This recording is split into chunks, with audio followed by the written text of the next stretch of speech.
कैसे हैं आप सभी लोग। एक बार फिर से स्वागत है आपका हमारे YouTube channel study with Yogesh में।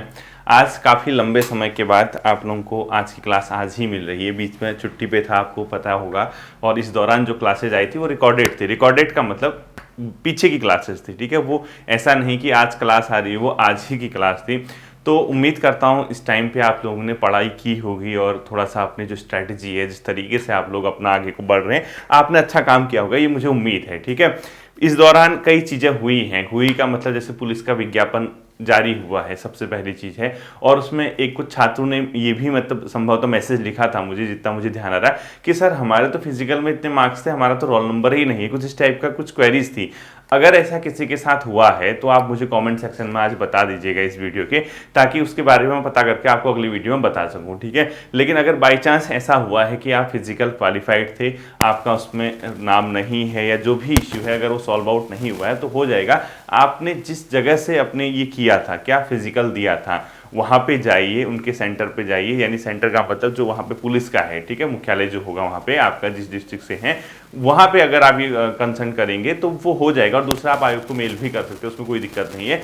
अगर फिर भी आपको मतलब इसका सॉल्यूशन नहीं मिला तो मुझे कमेंट सेक्शन में बता देना कि क्या प्रॉब्लम हो रही है, ठीक है। मुझे पता नहीं है, मैं अपडेट नहीं हूँ उस चीज़ से अभी तक कि हुआ क्या है एक्चुअल में। दूसरा, एक बहुत बड़ी चीज़ है जो आजकल आप देख रहे होंगे, एक सिलेबस निकल के आया है उत्तराखंड पुलिस का। सभी यूट्यूब चैनल पे आपने देखा होगा, सोशल मीडिया पे, फेसबुक पे, टेलीग्राम पे लोगों ने ये लिखा है कि जो फिजिकल जो रिटर्न होगा पुलिस का वो होगा 25 नंबर की हिंदी और शायद 30 नंबर की जनरल अवेयरनेस यानी जीएस और 45 नंबर की उत्तराखंड, कुछ ऐसा देख रहा था मैं, ठीक है।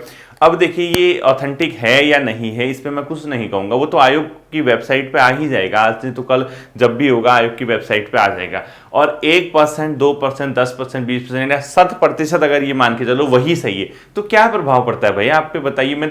मैं ये आज वीडियो आ रही है, मैं आपसे कब कह चुका हूं, ध्यान से सुनना। मैंने आज से कम 2 महीने पहले कह दिया होगा, यानी 1.5 महीने पहले, जब ये आयोग को ट्रांसफर करने की बात आ रही थी, सिलेबस की बात आ रही थी, मैंने आपसे तभी कह दिया था अगर सिलेबस चेंज होगा तो पैटर्न चेंज नहीं होगा, सिर्फ क्वेश्चन के नंबर ऑफ क्वेश्चन जो होंगे वो ज्यादा कम हो सकते हैं। लाइक हिंदी बढ़ सकती है, उत्तराखंड घट सकती है, जीएस बढ़ सकती है, कुछ ऐसा कहा था। तो उससे कोई प्रभाव नहीं पड़ना। आप अगर वो पेपर देके जाओगे, अगर बाई चांस वही पैटर्न है, लाइक अगर जैसा चल रहा है, अब मुझे नहीं पता, मैं तो कल ही पहुंचा हूं, तो मैंने कल ही देखा, वो कहीं पे देख रहा था एक जगह, और एक आध स्टूडेंट ने भी पूछा था, सर हिंदी 25 की जनरल अवेयरनेस यानी जीएस 30 की, और क्या लिखा था तीसरा, उत्तराखंड, ये लिखा हुआ था 45 का, ऐसा लिखा था। क्या सर ये सही है किसके लिए, पुलिस कांस्टेबल के लिए? देखो है या नहीं है वो तो बात की बात है बच्चों, वो तो आयोग की वेबसाइट पे आ ही जाएगा।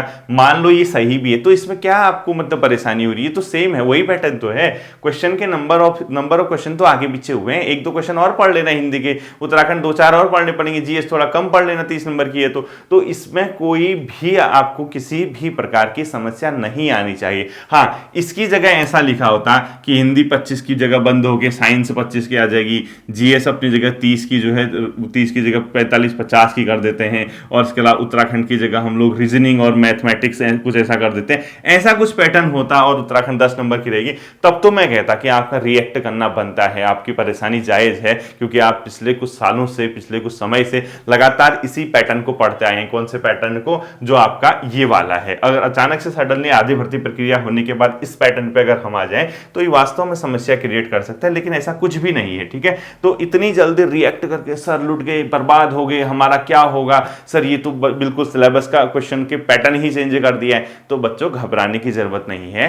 ये अगर ऐसा होता भी है तो इसमें कोई प्रभाव नहीं पड़ने वाला। पेपर जिस दिन देने जाओगे खुद ही पता नहीं चलेगा कि चेंज हुआ है। क्यों? क्योंकि कौन ध्यान में रखता है वहां पे पेपर देते टाइम की हिंदी कितनी की आई है, जीएस कितनी की आई उत्तराखंड, वो तो पेपर आपको क्वेश्चन आ रहे होंगे, आप गोले मारोगे, नहीं आ रहे तो एक दूसरे के मुंह ताकोगे, यही तो होता है ना। इसके अलावा कुछ नहीं होता। एग्जामिनेशन हॉल में जाने के बाद इंसान भूल जाता है कि मैं क्या पढ़ के आया, वहीं पे वो जो 100 क्वेश्चन दिखेंगे, वहीं पे जो पेपर दिखेगा, उसी पे सारा माइंड हमारा काम करता है, और वहां पे इतना कोई नहीं सोचता कि कितना पैटर्न चेंज हुआ। हाँ, साइंस उत्तराखंड पढ़ के गए, साइंस के क्वेश्चन पूछ दिए, और हिंदी पढ़ के गए, मैथ से आ गई, तब तो मैं कहता कि यार इंसान सोचता है कि क्या पूछ दिया। इससे कोई प्रभाव नहीं पड़ने आ रहा है, ठीक है। तो ज्यादा रिएक्ट मत करो इतनी जल्दी। आपका एग्जाम है 18 दिसंबर को, तो अभी भी 2 से 2.25 महीना है, यानी मान के चलिए लगभग 65 डेज प्लस हैं। और 65 डेज काफ़ी होते हैं उन छात्रों के लिए जो इतने समय से अध्ययन कर रहे हैं और बहुत कुछ एक्सपेरिमेंट ना करते हुए अपना जो चीज़ें पढ़ी हुई हैं उसको डाइजेस्ट ही आपको करना है, उसको पचा के आपको एग्जामिनेशन हॉल तक जाना है। तो बाकी आपको कोई भी टेंशन लेने की जरूरत नहीं है, ठीक है। दूसरा जो मेन महत्वपूर्ण बात है, क्योंकि पुलिस कांस्टेबल के बाद अगला एग्जाम संभव तो आपका पटवारी का है, वो कब है, 8 जनवरी है शायद ना, 8 जनवरी 8 फरवरी जब भी है पटवारी लेखपाल वाला। तो उसके लिए भी मान के चले 70 75 80 डेज हैं। इस दौरान टेलीग्राम चैनल भी आपका एक्टिव नहीं था, यानी मैं आपके साथ जो एक्टिव रहता हूं टेलीग्राम पे वो भी एक्टिव नहीं था। इस दौरान आप लोगों ने महसूस किया होगा, स्पेशली कौन सा ग्रुप जो मैंने नया क्रिएट किया था टेस्ट सीरीज वाला, वो अब एक्टिव हो जाएगा। आज आपको टॉपिक मिल जाएगा, कल या परसों उसका टेस्ट शुरू हो जाएगा। यानी अब यहां से, क्योंकि दीपावली के टाइम पे भी मैं घर जाऊंगा, यानी एक हफ्ता शायद उस समय भी आपका डिस्टर्बेंस रहेगा, बट क्लासेस को मैं कवर कर दूंगा, ठीक है। उसके बाद जो नवंबर से होगा वो कंटिन्यू रहेंगे वो चीजें, फिर मैं यहीं पे हूं, फिर मैं अवेलेबल आपके लिए हमेशा रहूंगा, तो उसके बाद कोई डिस्टर्बेंस नहीं है। अक्टूबर में आपका मैंने पहले कहा था कि हल्का सा डिस्टर्बेंस होगा, फिर भी मैं रिकॉर्डेड क्लास ले जाके फिर भी मैं कोशिश करता हूं कि मिनिमम आपको नुकसान हो, मैक्सिमम आपको चीजें मिल सकें, ठीक है। अब बताइए कैसी आप लोगों की तैयारी चल रही है, क्या कर रहे हैं, कैसे हैं। इस दौरान आपसे बातचीत भी नहीं हो सकी, इंटरेक्शन आपके साथ नहीं हो सका। उम्मीद करता हूं कि आप लोग सही तरीके से पढ़ पा रहे होंगे। और करंट अफेयर, जैसे कई बच्चों ने लिखा सर क्रैश कोर्स में करंट अफेयर को इंक्लूड कीजिए, वो करंट अफेयर जो बच्चों वो क्रैश कोर्स में इंक्लूड नहीं होगा, ठीक है। क्रैश कोर्स की जो लास्ट की अब क्लासेस बचती हैं, कुछ क्लासेस लगभग 10-12 क्लासेस 13-14 क्लासेस बचती हैं, वो एक प्रकार की समरी होगी, एक प्रकार की ऐसी चीजें जहां आयोग हाथ डालता है, स्पेशली उत्तराखंड के भूगोल वाले पोर्शन पे, उत्तराखंड के कल्चर पे, क्योंकि इतिहास वगैरह नहीं पढ़ने वाला है इतना वो, ठीक है, इतना नहीं पूछेगा उत्तराखंड का इतिहास। भूगोल हो गया, उत्तराखंड का कल्चर हो गया, उत्तराखंड के समसामयिक की 2 वीडियो आ चुकी हैं, करंट अफेयर की 2 क्लासेज आ चुकी हैं उत्तराखंड की, उसको तैयार कर लेना, ठीक है। इसके बाद आता है आपका थोड़ा सा नेशनल करंट अफेयर, तो उसको हम लोग फोकस करेंगे, नेशनल और इंटरनेशनल को 2 या 3 क्लासेस काफी है उसके लिए, क्योंकि इतना स्कोप नहीं है क्वेश्चन पूछने का। अगर पुराने पैटर्न पे पूछता है 40 नंबर की जीएसआई की, और इस पैटर्न पे पूछता है जो चल रहा है, अब चल रहा है, कहां से चल रहा है, क्या चल रहा है, वो तो बात की बात है, वो तो जब आएगा दिख जाएगा। अगर यही चलता है बाय चांस जो दिख रहा है, तो उसके बाद आपका 30 नंबर की जनरल अवेयरनेस है, तो उसमें करंट अफेयर के जो क्वेश्चन आएंगे वो 5-7 क्वेश्चन आने की संभावना रहेंगी, ठीक है। क्योंकि जब छोटा सिलेबस होता है, यदि जब नंबर ऑफ क्वेश्चन कम पूछे जाने होते हैं किसी पैटर्न से, तो वहां पे एक ही चीज रहती है, क्योंकि इतिहास इतना ज्यादा है ना पूछे, भूगोल कितना पूछ लोगे, इकोनॉमी कितनी पूछ लोगे, पॉलिटी कितनी पूछ लोगे, इतना बड़ा सेक्शन है, कहां से क्वेश्चन पूछे जाएंगे। तो वो क्या करते हैं, सभी छात्रों को एक समान मानते हुए, यानी एक ऐसी चीज पूछ देते हैं जो सबको पता होनी चाहिए, वो है आपके समसामयिक यानी करंट अफेयर के जो क्वेश्चन है वो पूछ देते हैं। उनको इजी भी पड़ता है, क्योंकि 10 5 7 6 7 क्वेश्चन करंट अफेयर के पूछ देंगे तो इजी पड़ जाएगा। इतिहास के उतने सेक्शन है, कहां से क्वेश्चन उठाओगे, एक का दुक्का 3 क्वेश्चन आने हैं, 4 क्वेश्चन आने, उतना ज्यादा आपको टेंशन लेने की जरूरत नहीं है, ठीक है। अब सबसे पहले उन सभी छात्रों को ढेर सारी शुभकामनाएं जिसका ये पुलिस फिजिकल क्वालिफाई होके जो अब रिटर्न एग्जाम में बैठने वाले हैं, ठीक है। इसमें अलग अलग तबका है बच्चों, अलग अलग स्टूडेंट हैं, अलग अलग मार्क्स लेके आए। अभी आपको इतना नहीं सोचना कि मेरे फिजिकल में इतने मार्क्स थे, यार मेरा होगा नहीं होगा, या मेरे 100 हैं मैं तो बहुत इजीली हो जाऊंगा, ऐसा बिल्कुल भी नहीं सोचना है, ठीक है। पहली प्रायोरिटी आपकी होनी चाहिए कि आपको एग्जामिनेशन हॉल पे जो 100 नंबर का पेपर आता है उसमें अपना सर्वश्रेष्ठ देना है, यानी आपको अपना बेस्ट देके वहां पे आना है। उसके बाद ये कैलकुलेशन होगी कि मेरे इतने मार्क्स यहां पे आए तो मैं इतना कर सकता हूं, क्योंकि ओवर कॉन्फिडेंट रहोगे, 100 मार्क्स यहां फिजिकल में सोचोगे, पता लगा वहां रिटर्न ही गोल है, या ऐसा सोच दिया कि डिमोरलाइज हो गया, यार 80 ही मार्क्स हैं, 75 हैं, 78 हैं, 81 है, होगा नहीं होगा, पता लगा आपकी किस्मत ऐसी रही कि आपकी पढ़ी हुई चीजें एग्जामिनेशन हॉल पे आ गई और रिटर्न में आप 90 मार्क्स ले आए, 85 मार्क्स ले आए, तो वो बात की बात है। उस तरह कैलकुलेशन करने की बिल्कुल भी जरूरत नहीं है। जब पेपर होगा तब ही उस चीज का हम लोग कैलकुलेशन करते हैं, ठीक है। उत्साह अपना हमेशा क्या रखिए, हाई रखिए, यानी अपना जोश जो होता है वो हमेशा क्या रखना चाहिए, हाई रखना चाहिए। और ये बात सच है, यूकेपीएससी जो एग्जाम का दे चुका है उसी तिथि पे आपके एग्जाम होने तय हैं, ठीक है। आप कुछ भी कर लीजिए, कितनी एड़ी चोटी का जोर लगा लीजिए, ये पेपर उसी तारीख को होने वाले हैं जितना हो गया, इसमें कोई भी ऐसा नहीं है कि इसको एग्जाम ना हो, ठीक है। हाँ, अगर कोई विधिक अड़चन आ गई, कोई कोर्ट में केस कर दे, फिर वो चीजें अलग होती है, बट जैसा मुझे पता है जिस पैटर्न पे आयोग चलता है, स्पेशली अब जो नई चेयरपर्सन है वहाँ पे, उनका जो कार्य प्रणाली है, उनकी जो कार्यशैली है वो बहुत बेहतर है और छात्रों के भविष्य के लिए इससे बेहतर हो भी नहीं सकता। जो पहले ही आपको विज्ञापन की तिथि बता दे, पहले ही आपको एग्जामिनेशन की तिथि बता दे, ये बहुत अच्छी चीज़ है। इससे एक छात्र क्या कर सकता है, अपने स्ट्रैटेजी के साथ आगे चल सकता है और उसी स्ट्रैटेजी को आपको क्या करना है, आगे फॉलो करते हुए एग्जामिनेशन हॉल तक जाना है। तो जोर जितना भी है, जितना दमखम है लगा दीजिए। 6 महीने अगर आप लोगों ने दिन रात एक कर दिए, आप लोगों ने सही तरीके से, ये नहीं कि अनावश्यक चीज़ें पढ़ रहे हो, क्योंकि समय इतना नहीं है कि अनावश्यक चीज़ें पढ़ी जाए। उल्टी सुल्टी चीज़ें पढ़ोगे, ऐसी चीज़ें पढ़ोगे जो एग्जाम के लिए लायक ही नहीं है, फालतू के क्वेश्चन पढ़े जा रहे हो, फालतू के जीएस पढ़े जा रहे हो, फालतू की उत्तराखंड पढ़े जा रहे हो, उससे कुछ नहीं होगा। आप टॉपिक पढ़िए, टॉपिक के हिसाब से क्वेश्चन फैक्टर निकालिए और ये सबसे बेहतर रणनीति होते हैं। और ये जितना मैं आपको बता दूं, जितना आप लोगों ने पढ़ा है, पिछले 2 से 2.5 साल से हम रेगुलरली इस क्षेत्र में काम कर रहे हैं और 2-2.5 साल के अंतर्गत आप लोगों ने एक चीज़ महसूस की होगी, लगभग हमने यूके SSC के हर सेक्शन को छुआ है। उतना भी अगर आप करके जाते हो, उतना भी अगर आप डाइजेस्ट करके जाते हो, तो आपका काम बहुत ईजिली बन जाएगा। देखना, डिस्ट्रिक्ट सीरीज से ही आपको कितने क्वेश्चन दिखेंगे, इंडिविजुअल टॉपिक सीरीज से आपको क्वेश्चन दिखेंगे, इसके अलावा उत्तराखंड इतिहास से आपको क्वेश्चन दिखेंगे। तो हमें क्यों एक्सपेरिमेंट करना है, बताइए। मेन चीजें हम पढ़ के गए हैं, हम अपने आप में एक्स्ट्रा चीजों में एक्सपेरिमेंट करते हैं। इससे बेहतर ये है जो हमने पढ़ा है उसको हम पचा के जाएं।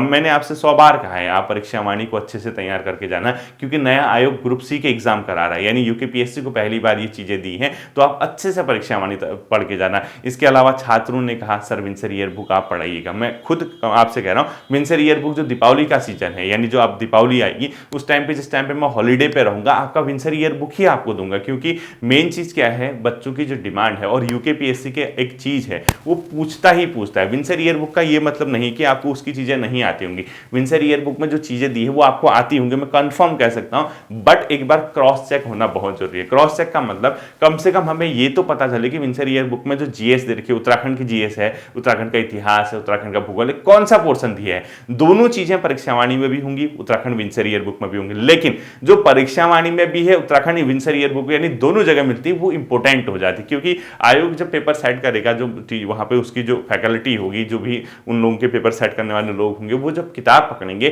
तो अगर उनको दोनों चीजें अगर एक ही जगह, मतलब दोनों, कोई टॉपिक ऐसा है जो दोनों जगह मिल जाता है, तो उनके लिए वो इंपॉर्टेंट हो जाता है। तो मैं आपसे ये कह रहा हूं, विंसर ईयर बुक को हम बहुत बेहतर तरीके से तैयार करके जाएंगे। नई लेने की जरूरत नहीं है। नया तो आप लोग अब नए साल में लोगे ना, अब तो ये देखो अक्टूबर सितंबर अक्टूबर आ चुका है, 2-3 महीने के बाद नई किताब आ जाएगी जनवरी फरवरी, तो नया लेने की जरूरत नहीं है। वो मैं करा दूंगा आपको, जितना उसका पोर्शन होगा वो ईजिली हो जाएगा, ठीक है। तो परीक्षा वाणी को बहुत बेहतर तरीके से और विंसर ईयर बुक के साथ तैयार करके जाइए। आपका उत्तराखंड का बहुत हद, मतलब बहुत अच्छे तरीके से आपका क्या हो जाएगा, उत्तराखंड तैयार हो जाएगा। क्योंकि इसके अलावा आप लोगों ने पिछले कुछ समय से लगातार मेरी क्लासेस देखी हैं या कहीं और से भी देखा है, तो आप लोगों के अपने हैंड रिटन नोट्स होंगे, उन नोट्स को अच्छे से तैयार करके जाइए, पचा के जाइए, फालतू की चीजें न पढ़ के वही पॉइंट टू पॉइंट पढ़ के जाइए। तो आपका एक बहुत बढ़िया क्या हो जाएगा, एग्जामिनेशन हॉल तक पहुंचते पहुंचते बहुत बढ़िया एक प्रकार से रिवीजन हो जाएगा, ठीक है। हिंदी मैंने आपसे कहा है कि यूकेपीएससी के पास पेपर चला गया, तो आपको थोड़ा सा ऐसे सेक्शन को ध्यान से देखना है जो तत्सम तद्भव होता है, बच्चे उसमें ध्यान नहीं देते हैं। उपसर्ग प्रत्यय है, विलोम पर्यायवाची मुहावरे हैं, या इस प्रकार की जो चीजें हैं जो अपठित हम लोग कहते थे। अगर आपको ध्यान होगा ना, हम जब स्कूल में पढ़ते थे, हिंदी मीडियम के छात्र खासकर होंगे, जब बच्चे थे छोटे छोटे, तो प्राइमरी वगैरह का स्कूल होता था वहाँ, या जीआईसी वगैरह होते थे, तो वहाँ कहते ना अपठित हिंदी है, मतलब हिंदी का अपठित पोर्शन होता था। अपठित मतलब ऑन द स्पॉट आपको आना चाहिए, तो वहाँ विलोम विलोम यही चीजें आती है बच्चों अपठित के अंदर, ठीक है। विलोम है या जो ऑन द स्पॉट आप कर सकते हैं। तो जो ये चीजें हैं आपकी, ये कब होती हैं, जब आप रेगुलर किसी न किसी चीज के टच में बने रहते हैं। यानी पर्यायवाची आपने रेगुलर पढ़े, मैं ये नहीं कह रहा कि याद करो, याद होने से भी रहे, वो हो ही नहीं सकते, वो याद कितना कर लोगे, लेकिन आपको मेन चीजें हैं, जैसे सूर्य है यानी भगवान जितने भी हैं उनके पर्यायवाची है, नदियां हैं उनके पर्यायवाची है, फल के पर्यायवाची है, इसी प्रकार की जो इंपॉर्टेंट चीजें उनके पर्यायवाची। आप अगर पढ़ते जाओगे, एग्जामिनेशन हॉल पे 1 या 2 दिखेगा, वो तो ऑन द स्पॉट अगर आपने पढ़ा होगा क्लिक कर जाता है माइंड पे। सेम चीज होती है विलोम शब्द। इसीलिए मैंने अपने टेस्ट सीरीज में, जो मैंने आपसे कहा कि आपके टेस्ट चलेंगे, वहां एक चीज कॉमन रखिए, वहां विलोम, पर्यायवाची, मुहावरे, मैं ये नहीं कह रहा जो मैं दूंगा वो पेपर में आएगा, मैं सिर्फ इतना कहना चाह रहा हूं कि आपको उससे टच बना रहेगा, यानी आप कम से कम उससे टच में रहेंगे कि यार हाँ सर पर्यायवाची डेली दे रहे हैं तो कुछ सोच के दे रहे होंगे, सर मुहावरे दे रहे हैं। अब ये नहीं कि कई बच्चे क्या करेंगे, जो मैंने टेस्ट सीरीज में दे रखा है मुहावरे पर्यायवाची, उसी को उतार के वहां एग्जामिनेशन हॉल पे पढ़ के चले जाए, उससे कोई मतलब नहीं है। वो सिर्फ आपको एक इंडिकेशन है कि बच्चों आपको मुहावरे, पर्यायवाची, विलोम शब्द, तत्सम, तद्भव, उपसर्ग पढ़ते, ये जो चीजें हैं, जो कॉमन चीजें हैं, इसको पढ़ के जाना है। हर टॉपिक में अगर मैं ये रखता भी हूं तो मैं इसलिए रख रहा हूं क्योंकि ये 6 से 7 नंबर कवर करता है। और हम लोग क्या सोचते हैं, विलोम है यार हो जाएगा, पर्यायवाची है यार हो जाएगा, मुहावरे हैं हो जाएगा, ये हो जाएगा होते ही रहता है, पता नहीं कब कंप्लीट होगा, लास्ट टाइम तक भी आपका होता ही रहता है। तो इसलिए मैंने ये किया कि आपका वो पोर्शन है कॉमन है। इसके अलावा देखो हिंदी का जो सिलेबस है, क्योंकि एक तो बड़ी दुविधा है, यानी होगा तो वही जो पहला पुराना सिलेबस है यूके ट्रिपल एससी का। हाँ एक और महत्वपूर्ण बात है, बहुत महत्वपूर्ण बात है, आपने बीच में कटिंग देखी होगी अखबारों की या कहीं पे, आयोग ने एक स्टेटमेंट दिया था जिन पदों का, जिस भी पद का विज्ञापन मतलब जिस भी पद का सिलेबस निर्धारित नहीं है, आयोग का उसको दोबारा सिलेबस मतलब सिलेबस तैयार करने की प्रोसेस जारी है। कुछ ऐसा पढ़ा होगा आप लोगों ने, ठीक है। यानी कहीं एक स्टेटमेंट आया था किसी कोने पे अखबार के, कहीं मैंने भी देखा था, किसी ने मुझे भी भेजा था किसी छात्र ने, कि जिन भी भर्ती प्रक्रियाएं जो चल रही है उसमें जिस पद का सिलेबस निर्धारित नहीं है, आयोग उस पर क्या करा सिलेबस, अब उसका क्या कर दिया, उसको गलत तरीके से पेश कर दिया गया। यानी किसके द्वारा, चाहे वो कोई यूट्यूब पे हो चाहे कोई अदर हो, वो समझ पे बात है। यानी आपके वो जहां पे जो स्टेटमेंट है वो क्या लिखा गया है, आप उसको किस तरीके से पेश करवा रहे हो, ये डिपेंड करता है। वहां ये लिखा था जिसका निर्धारित नहीं है, इसी सेंटेंस से समझना था। निर्धारित नहीं है यानी कई ऐसी चीजें हैं जिसका सिलेबस तय नहीं किया गया था, यानी उसके जो पद हैं 23-24 पद होंगे, देखना आप लोग जो आयोग ने कराने हैं, जिसका कैलेंडर जारी किया है, उसमें कुछ ऐसे पद है जो साइंस बैकग्राउंड के, जो अकाउंट सेक्शन के, वहां कई ऐसी जगह होंगे जहां पे सिलेबस तय नहीं है, तो वहां पर तो सिलेबस बनेगा ही बनेगा ना, पूछोगे क्या नहीं तो वरना। लेकिन जिसका तय है, अब आप पटवारी लेखपाल तो आज से कहां, ये तो जब से विज्ञापन जारी हुआ तब से तय है ना।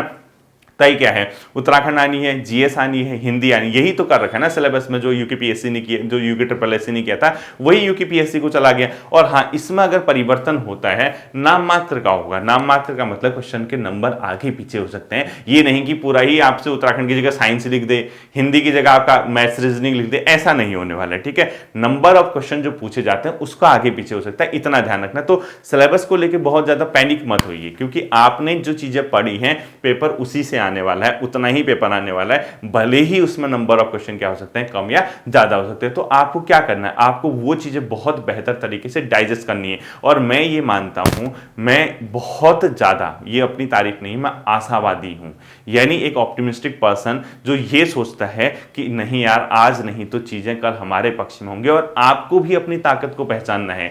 आप ऐसा नहीं कर सकते हैं कि बिखरे बिखरे तरीके से पढ़ाई करें, यानी कभी कुछ कभी कुछ कभी कुछ, ऐसा नहीं। एक प्रॉपर तरीके से, प्रॉपर रूटीन के तहत, एक प्रॉपर स्ट्रैटेजी के तहत खुद से पूछिए, खुद से क्वेश्चन कीजिए कि आज तूने कितना बेहतर काम किया है, कल तू कितना बेहतर काम करके आया है, कल तू कितना बेहतर काम कर सकता है। इस तरीके से अगर आप लोग चलोगे ना तो लाइफ में किसी भी पॉइंट पे आप लोगों को धोखा नहीं होगा। लेकिन खुद की पढ़ाई ही आपकी इस बात तक ही सीमित है, नहीं वो टेस्ट सीरीज कराएगा, ये सर टेस्ट सीरीज कराएंगे, हम उन क्वेश्चनों को पढ़ के जाएंगे, हम उसी तरीके से, क्योंकि सर का जो माइंड है, जो मैं आप लोगों के लिए जो टेस्ट कराऊंगा वो मेरी थिंकिंग है, मेरी सोच है कि इस तरीके से पैटर्न पे पूछा जा सकता है। आपको भी अपना दिमाग लगाना होगा, आपको भी सोचना होगा कि यार क्वेश्चन अगर इस तरीके से पूछा जाएगा तो हम इस तरीके से बनाएंगे, या अगर ऐसे नहीं पूछा जाएगा तो ऐसे। क्योंकि आप लोग जिस टेस्ट सीरीज के पीछे भागते हैं या दौड़ते हैं वो आपको किसी भी केस में ये मान के मत चलना कि 100% सफल कर देगी कोई भी चीज है, जब तक आपका अपना विवेक काम नहीं करेगा, जब तक आपका अपना मस्तिष्क काम नहीं करेगा। क्योंकि एग्जामिनेशन हॉल पे जो पेपर मिलेगा आपको वो हम जैसे लोगों ने नहीं बनाए, वो एक्सपर्ट बैठे होंगे यूकेपीएससी के, उनकी अपनी दिमागी सोच है, वो कितना सोचते हैं, वो सिलेबस के बारे में क्या सोचते हैं क्या नहीं सोचते हैं, उसके अकॉर्डिंगली आपका पेपर सेट होता है। और हम लोग क्या करते हैं, हम लोगों के हाथ में किताब होगी, हम उसी से छांट के चार क्वेश्चन लिख के आपको दे देंगे। तो इतना ही नहीं, वो अच्छी बात है, टेस्ट ज्वाइन करने चाहिए, अपना एक इंसान को क्या होता है पता चलता है कि वो कितने गहरे पानी में। लेकिन उसके साथ साथ ही अपना भी आपको क्या लगाना होगा, विवेक लगाना होगा। अपने विवेक के साथ अगर आप काम करेंगे तो आप मान के चलिए आपकी जो ताकत है, आपके अंदर जो जुनून है, वो कहीं ना कहीं आपको आने वाले 5-6 महीनों के अंदर आपको सफल बना के छोड़ेगा। ठीक है, तो पूरी जान लगाइए, पूरा स्ट्रेटेजी अपनी जो है बहुत बेहतर तरीके से रिवीजन कीजिए। एक ऐसा मतलब मोड होता है ना, बहुत तगड़ा मोड जो होता है, जिस तरीके से जितने तगड़े मोड पे यूकेपीएससी ने आपका कैलेंडर जारी किया, जितने तगड़े मोड पे यूकेपीएससी ने आपका मतलब एग्जामिनेशन डेट दी, सब चीज दिया, उसी मोड पे आपको भी स्टडी करनी है। पता लगा यूकेपीएससी आपसे 10 गुना तेज रफ्तार से भाग रहा और आपकी रफ्तार वही पुराने ढर्रे पे है कि पेपर कब होंगे, पेपर कब होंगे, तो आपको मैं यकीन दिलाता हूं ये आज नहीं, आने वाले भविष्य में भी आप ऐसे ही रह जाओगे। तो आपको अपनी स्ट्रेटेजी को क्या करना है, फास्ट करना है, तेज करना है। सुनिए लास्ट से कुछ बातें। तो ये बात बहुत महत्वपूर्ण है कि हमें उसी के साथ साथ अपने आप को क्या करके ले जाना है, आगे लेके जाना है, ताकि हम लोग उससे पीछे नहीं, क्योंकि बच्चों कंपटीशन है और कंपटीशन में मैं ये नहीं मानता कि हम बहुत पीछे हैं या बहुत आगे हैं।